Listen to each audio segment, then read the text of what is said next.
Seja bem-vindo aqui a mais um vídeo e eu quero trazer aqui uma análise desse caso tão polêmico aqui da Juliana, envolvendo o Otávio Mesquita aí, uma possível abuso ou algo pior, e claro, envolvendo também o Danilo Gentili e a equipe do SBT e tudo mais.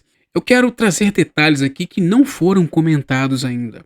Eu sou psicanalista e gostaria de pegar aqui aspectos sobre o porquê que a Juliana resolveu trazer isso à tona depois de muitos anos.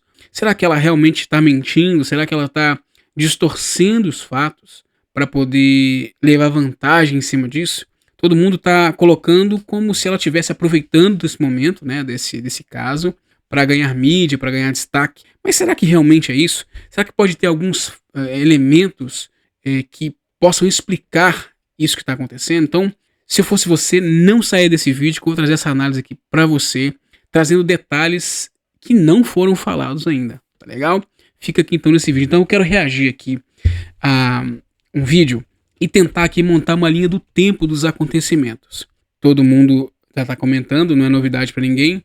Ela acusou, né, o Otávio Mesquita de estupro, né, de um possível abuso, digamos assim, não é? Que se configuraria aí, né, um estupro, digamos assim. E será que isso aconteceu mesmo? Será que o que levou ela, o que motivou ela a levantar esse caso agora? Então eu quero trazer aqui um aspecto para você aqui. Eu quero, para isso, vou colocar aqui um trecho do vídeo do Danilo Gentili, que eu acho que trouxe aqui uma linha do tempo, né, narrativa, que ajuda a entender o que aconteceu dentro da mente dela e o que levou ela a relembrar, a ressuscitar esse caso de novo, depois de muitos anos, né? Olha só, vou tocar aqui a parte do vídeo. Certo? Eu toquei o dia. No fim do dia eu vou no camarim. Deixa eu deixar um pouco mais devagar aqui. A Juliana tá... tomar no cu esse velho do caralho. Esse velho não sei o quê. Aí eu falo, qual que foi? Ele é folgado, ele é chato, né? Mas assim, de verdade. Quando eu tava Mesquita... Olha só, o primeiro ponto é esse aqui. Veja, já tinha passado... Aliás, nesse momento, voltando aqui, é no dia que aconteceu. Nos bastidores, ela já demonstra uma certa raiva, uma certa repulsa do Otávio Mesquita, não é? Desproporcional, porque ela chega xingando, né? Olha que interessante. Já nesse momento aqui a gente tem uma pista, que ela ficou brava, invocada com ele, além do normal. O que muita gente não observa, que nesse momento aqui já é uma prova de que ela não estava satisfeita com aquele caso ali, com aquilo que ele fez.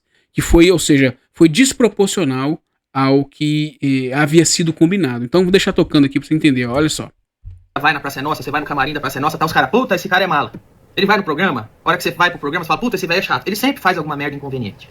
E a Juliana reclamou, pô, o cara é chato do caralho, desceu lá, me passou a mão. E na minha cabeça, o registro da reclamação da Juliana era a mesma reclamação que você sempre ouve fazer do Otávio Mesquita. Lá veio o velho chato com a brincadeira inconveniente. Olha que interessante. Foi isso que o Danilo achou naquele momento. Mas pra ela já tinha algo ali, uma pista, né, clara de que tinha alguma coisa estranha. Tá vendo? Outro ponto que a gente precisa pontuar aqui é que ela sempre brincou assim. Todo mundo conhece ela de fora, na televisão, assistindo, né? E também nos bastidores. Todo mundo conhece que ela é brincalhona, assim, e até mesmo de maneira a cometer excessos. Isso ela nunca deixou de fazer isso. E por que uma brincadeira dessa ia despertar nela esse ódio? Será que ela tá querendo aproveitar, falando isso agora, depois de muitos anos? Outro detalhe importante, olha só. Em 12 minutos, olha só. 2016. Acabou o dia, nós fomos pra casa, foi um dia normal de trabalho. 2016. Em dezembro de 2020, 4 anos e meio depois, quase, uns 4 anos e meio depois, a Calabresa faz a denúncia do Márcio Smelly.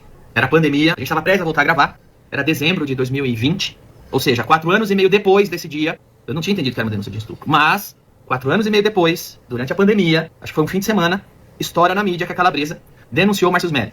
E somente nesse dia, 4 anos e meio depois, é que a Juliana me chama no WhatsApp e dá o peso que o que aconteceu naquele dia foi um crime sexual. Olha aí, esse é o primeiro ponto. O primeiro ponto que, como psicanalista, eu preciso destacar aqui para você. Se você me perguntar assim, Lucas, para além do julgamento moral, se agora, em 2025, ela está ou não querendo se aproveitar dessa situação, está querendo levar vantagem, quer aparecer na mídia, independente disso, como especialista em comportamento humano, é possível que 4 anos e meio depois ela pudesse reavaliar aquilo de uma forma diferente? Eu diria para você que sim. E isso vai ficar claro nos próximos minutos que eu vou soltar aqui para você da conversa que eles tiveram, porque o Danilo aqui ele traz uma série de fatos. A fala dela e a postura dela naquele momento, em 2020, deixa claro isso. No primeiro momento é isso, ou seja, ela, depois de 4 anos, ao ver o depoimento ali da Dani Calabresa com outra pessoa, né, com outra supostamente tendo sido abusada, né, ela desperta o gatilho, ou seja, para ela relembra aquele fato e traz a memória, ok? E tendo trago esse fato à memória de novo, ela reavalia e fala assim, não, foi estupro então. Então eu também fui abusada. Ou seja, aquilo que incomodava ela, que ficou incomodado, registrado na memória dela, ela traz de novo, ok? Aí vem o próximo trecho que eu quero trazer aqui, que é aqui mais ou menos aqui no 25, quer ver, ó? Mais ou menos aqui, ó. Vamos passar isso aqui. Tô na conversa aqui. Oi, e aí? Eu tô falando com a Ju aqui sobre o dia mesmo da situação. Eu tava falando com ela no WhatsApp agora. E aí? E aí que o grande lance foi a Dani, onde eu tô olhando, eu tô vendo coisas dela e tal. E aí me deu gatilho. Foi isso. Eu não sabia que eu tinha essa mágoa toda. Nem eu sabia. Olha. E sinceramente, eu não vejo porque. Assim, eu tô um pouco confusa. Tipo, se eu for levar isso adiante, certeza, porque a mulher dele tava lá no dia. Tava mulher. Certeza que ele ia falar, você acha que eu ia abusar dessa menina na frente das câmeras? Olha pra minha cara, sabe? Esse discurso ia rolar certeza da defesa dele. Não, e sinceramente, eu não quero nada desse homem. 2 pontos aqui. Primeiro, já tinha falado, ela retoma o coisa por ver o caso, por ver a Dani Calabresa, né? Ela conta chorando ali, tá bastante quebrantada. Primeiro, ela não, nesse momento, 2020, ela não tem nenhum interesse que ela tem agora. Agora pode ser que tenha interesse, eu não estou em julgamento aqui os motivos de agora. Essa que é a questão. Eu estou falando de 2020. O fato de 2020, ela trabalhava lá ainda, tem todos os direitos, está amparada. A narrativa de agora, que está agora em voga, não se aplica a 2020 quando está acontecendo esse áudio. Que ela retoma esse problema. Ou seja, eu não estou defendendo ninguém, eu estou falando do trauma. Aqui eu estou falando de trauma, da mente humana, como que ela é. Eu estou falando de comportamento humano. Veja como um trauma, uma dor, pode ressuscitar, vir à tona depois de muito tempo. Aliás, já quando aconteceu, fica claro que ela ficou desconfortável. Nas câmeras mostra que ela ficou desconfortável. E depois, quando falou nos bastidores, né, ela fez um comentário desproporcional, falando que ele é um velho chato, babaca e tal. E eles viram que ela ficou desconfortável. Aí agora, em 2020, ela traz isso, começa a chorar, e a gente percebe que ela tá o tempo todo assim, não, mas eu só queria desabafar. Esse é o ponto, eu tô falando de 2020, não tô falando de agora. Agora 2025, com outras narrativas de fala de racismo. Eu vou até comentar mais no final que parece que ela nem tá bem da cabeça também. Ela parece ter alguns transtornos agora, ela parece que tá bastante medicada. Então, eu tô falando aqui de saúde só. Não tô falando de narrativas, nem isso. Narrativas políticas, de abuso, não é isso. Eu tô falando aqui de saúde mental e de um episódio de como isso pode acontecer com uma pessoa, principalmente a mulher, que ela faz leituras, não é? Do quanto o homem pode ou não ultrapassar limites. Isso é interessante, é isso que eu queria trazer aqui. Mas pronto, ela vai lá então e fala isso. E aí ela fala nesse momento, uma coisa que me chamou a atenção, é que ela traz assim, olha só, a esposa dele tá lá. Ou seja, parece que na mente dela, ela monta que ela não era digna de fazer uma denúncia. Ela não seria levada a sério. Porque realmente é muito isso que eu vejo. Eu vejo que ela brincava tanto, tem um perfil muito brincalhão e maluco, que parece que ela não teria crédito em dizer que aquilo era um abuso, não é? E mais na frente a gente vai ver qual que é o gatilho, né? Porque ela sim achou que era abuso. Esse é o ponto. O meu único ponto é esse. Se eu fosse um perito aqui em pensar, em analisar, eu tô sendo aqui técnico. Independente se agora os motivos dela para levantar isso são bons ou não. Não é isso. Só estou dizendo que, tecnicamente, nesse momento aqui em que ela não tinha motivos que tem agora para resgatar esse caso, ela vai lá e fala isso com muita dor. E resgata esses detalhes como se ela não fosse merecedora de dizer que tinha sido abusada. Não é? Porque ali o contexto todo narrava contra ela. Esse é o ponto. Estou falando aqui como psicanalista, só isso.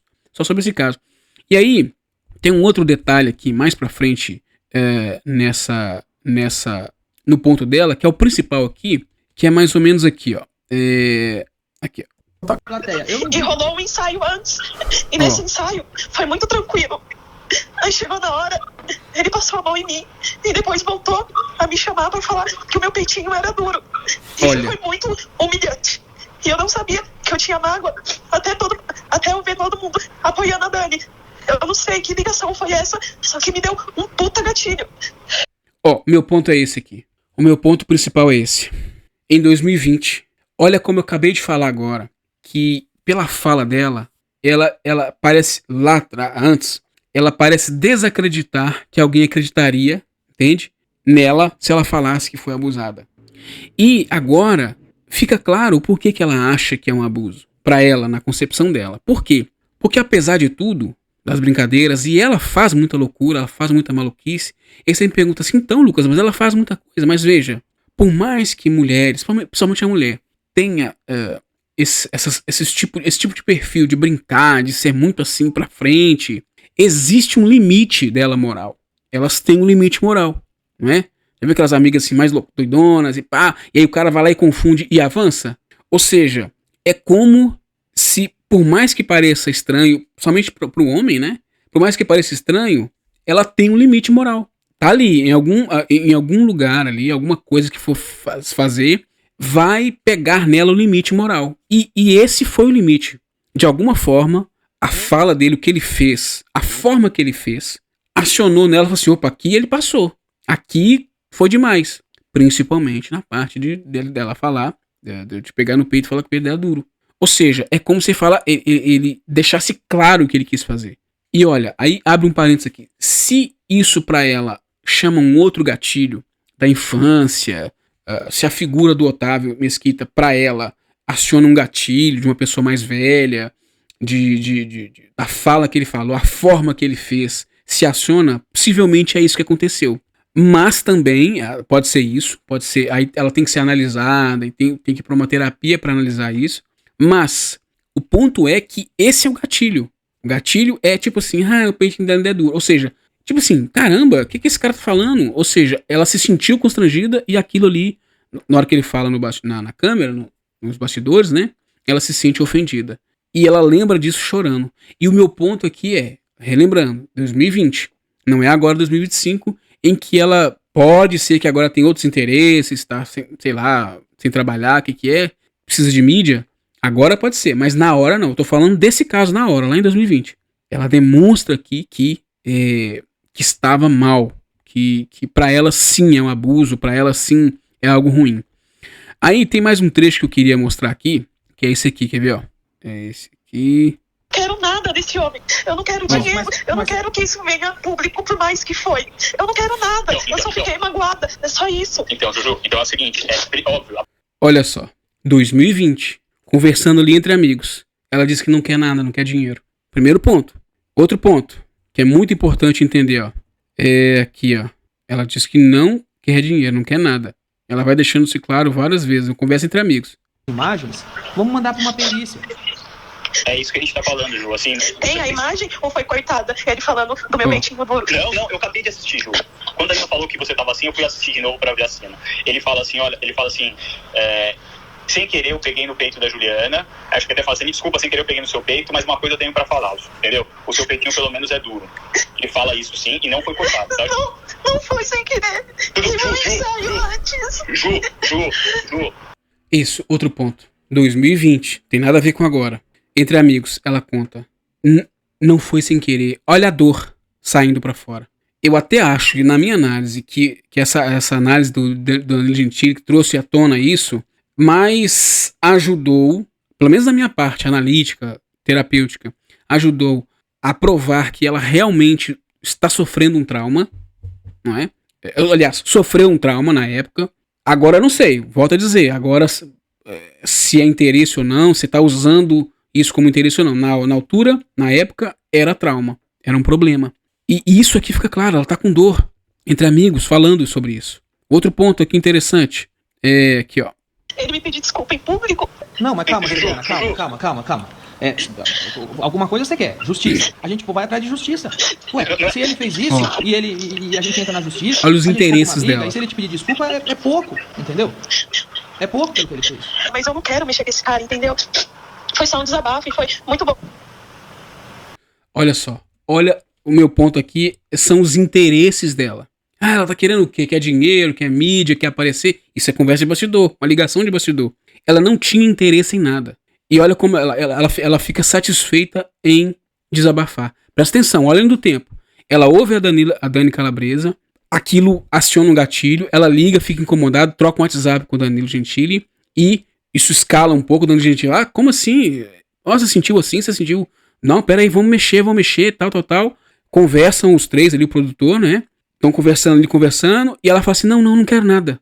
Eu não quero nada. Não quer dinheiro, não quer nada, não quer processar, não quer nada. Aí, olha o que ela vai falar mais pra frente. Deixa eu ver qual que é a parte que ela fala aqui, ó. Eu acho que é a próxima fala aqui, que ela fala assim, quer ver, ó? Aqui, cadê? Então, assim, eu realmente não quero nada desse cara. Agora, se vocês puderem... Ela reafirma que não quer nada desse cara. Ela reafirma isso. Acionou o gatilho de novo, ela sentiu aquilo e queria conversar. É isso que ela queria. Queria desabafar. Me ajudasse. Quando ele for no programa, eu não preciso estar no estúdio. Juliana, isso aí, cara. Primeiro pra mais. Ó, esse é o ponto. Esse é o principal ponto que aqui eu praticamente caminho pro final. A única coisa que ela pediu, numa conversa entre amigos, em que ela podia pedir o que ela quiser, trabalhava com eles, era que ele não chegasse mais perto dele. Isso é muito comum de mulheres abusadas e que se sentiram abusadas, ou estupradas, ou o que seja, né? Ela quer distância do abusador. Então veja, esse é o meu ponto. É isso que eu queria trazer aqui. Primeiro, como os traumas emocionais, as dores emocionais podem ficar submersas durante muitos anos. E aqui foi 4 anos, mas poderia ter sido na infância. Outras mulheres, ou homens também, tem coisas que deixam submersas no inconsciente desde a infância. 5, 10, 15, 20, 30 anos. E nesse caso aqui, ela ressuscitou, colocou isso pra fora. E talvez num momento de vulnerabilidade ali, que ela ouviu esse depoimento, essa entrevista da Dani Calabresa e trouxe isso à tona. Então, olha como o poder dos traumas é real. Olha como que isso trouxe para ela como se ela tivesse vivido naquele momento. Já tinha se passado quase 5 anos. Ela viveu muitas coisas, muitas brincadeiras. De lá para cá, ela fez muitas coisas com as pessoas. Ela mesmo tem uma atitude, às vezes, até, digamos assim, abusadora também. Brinca com isso. Ok. O único ponto aqui é sem julgamento. É como o trauma pode voltar depois de muitos anos. E voltou. Eu estou falando aqui como especialista. É uma análise técnica do trauma dela. Agora, hoje em dia, se ela faz isso por interesse, se é narrativas, se ela foi alimentada por uma mídia de progressista, enfim, não é o caso. Eu estou falando de que é real para ela a ideia, na mente dela, de que ela foi abusada e o Otávio Mesquita passou do limite, houve ali um abuso por parte dele. Isso é verdade. Ela realmente está dizendo a verdade, pelo menos nessa altura lá. E eu acredito que isso não sumiu, né? Isso não deve ter sumido. O que ela está fazendo com isso agora? Se está aproveitando? Não interessa. Isso não vem ao caso aqui. Agora, que para ela é verdade que ela foi abusada, isso é verdade. A Juliana, ela tem a convicção, dentro do inconsciente, da mente dela, das convicções dela, independente por malucas que sejam, não é? Para as pessoas avaliar, poxa, mas ela é malucona, independente que seja, o fato dela acreditar que isso é um abuso é verdade. Esse é o ponto que eu queria trazer aqui e para a gente refletir sobre isso. O porquê que ela está fazendo isso hoje em dia, não sei. Eu até analisando as falas dela, ela mesmo falou que está tomando remédio, medicação, e eu acredito que ela parece que não está muito legal. Eu só tô falando como clinicamente ela parece que não está bem, não tá legal, e como esse abuso para ela, soa muito verdadeiro, fazendo uma análise como um especialista. Pronto, agora o que ela vai fazer com isso? Se ela vai se cuidar, se ela se cuidou, né, fez terapia, isso é uma coisa que que ela precisa analisar, não é? E cuidar da sua saúde mental. Agora, a guerra das narrativas não é para mim, não fica comigo. Se é certo, se é errado, se ajudou, se não ajudou, enfim. Daí não é isso que está em análise aqui, mas está em análise como que o trauma pode vir à tona depois de muitos anos, a ressignificação, como a pessoa reavalia uma situação na vida, não é? Um acontecimento. Então, talvez agora ela está mais vulnerável emocionalmente, até financeiramente, não sei. Pode ser que sim, pode ser que não. E isso, ela revisita isso, e aquele momento que ela era mais forte, agora mais fraca, coloca isso para fora e começa a ressignificar e duvidar das pessoas, duvidar do Danilo, enfim. São coisas que podem acontecer. Mas, enfim, espero que você tenha gostado dessa análise. Deixa aqui seu comentário se você também observou isso. E não se esqueça, eu estou deixando aqui um teste para você. Um teste de saúde mental. Um teste para você testar a sua mente, se a sua mente está muito acelerada, se você está muito estressado. Eu vou deixar aqui na descrição e nos comentários, tá legal? Se inscreva no canal. Nós vamos fazer outras análises, outros react como esse, trazendo aqui um aprendizado para você. Tá legal? Grande abraço e até a próxima.